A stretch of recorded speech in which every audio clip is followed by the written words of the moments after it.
ఓం సాయిరామ్. విజయ్ అనే ఒక బట్టల వ్యాపారి ఒక పట్టణంలో నివసించేవాడు. అతని ఫ్యామిలీ అంతా కూడా సాయిబాబా భక్తులు.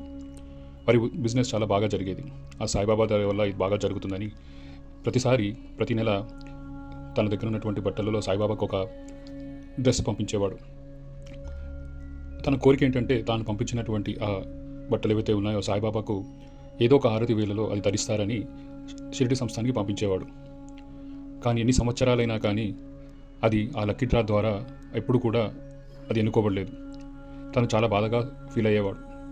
ఏం చేయాలని తోచేది కాదు. ఇంత సంపాదిస్తున్న బాబాకి షిరిడికి వెళ్ళి కూడా ఇచ్చినా కానీ నాది లక్కీ డ్రాలో సెలెక్ట్ అవ్వలేదు, బాబాకు నా వస్త్రం నచ్చలేదా ఏంటి అని చాలా బాధపడుతుండేవాడు. అది అలా జరుగుతుండగా ఒకసారి ఇంట్లో వాళ్ళ పని ఆమె చాలా బాధగా వచ్చింది ఇంటికి. వాళ్ళ ఆవిడ అడిగింది, ఏం జరిగిందమ్మా, ఎందుకు బాధపడుతున్నావు అని. ఏం లేదమ్మా, ఫీజుకి డబ్బులు కొంచెం తక్కువ అయ్యాయి, అలాగే అబ్బాయికి స్కూల్ యూనిఫామ్ కూడా డబ్బులు లేవు, చినిగిన బట్టలు వేసుకొని వెళ్తే స్కూల్లో బాగా వెక్కిరిస్తున్నారు అని, అందుకోసమని బాధపడుతున్నాను, ఈ జీతం సరిపోవట్లేదు అని బాధగా ఫీల్ అయింది. అప్పుడు అది విన్నటువంటి ఈ షాప్ యజమాని, అమ్మ నువ్వేం దిగులు చెందకు, నేను మీ అబ్బాయికి బట్టలు ఇప్పిస్తాను అని చెప్పి స్కూల్ యూనిఫామ్ తన షాప్లోంచి తెప్పించి వాళ్ళకి ఇప్పించాడు. అంతేకాకుండా కొంచెం ఆ జీతం కూడా పెంచి ఆమెకి ఆదుకున్నాడు. ఈ విధంగా చేయడం వల్ల తనకు మనస్సంతృప్తి కలిగింది.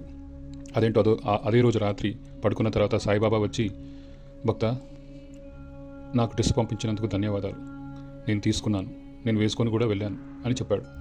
అదేంటో అర్థం కాలేదు. తర్వాత అర్థమైంది, అయ్యో, నేను పంపించిన డ్రెస్ ఇన్ని రోజులు వేసుకోలేదు, కానీ నేను ఆ బాలునికి ఇచ్చినటువంటి డ్రెస్ వల్ల సాయిబాబాకు నిజంగా బట్టలు చేరాయి, తను వేసుకొని వెళ్ళాడు అంటే ఇదొక సాయిబాబా యొక్క లీల. అంటే మనం ఇతరులకి సేవ చేయడం వల్ల, ఇతరులకి ఉపయోగం వల్ల సాయిబాబాకి దగ్గర అవుతున్నామని అర్థమైంది. ఇంకెప్పుడు కూడా తను సాయిబాబాకి వెళ్ళి బట్టలు ఇవ్వడమే కాకుండా తన తోటి వారికి ఎవరికైతే అవసరం ఉందో వారికి సహాయం చేయడం ప్రారంభించాడు. ఆ విధంగా అతను సాయిబాబాకి దగ్గరయ్యాడు.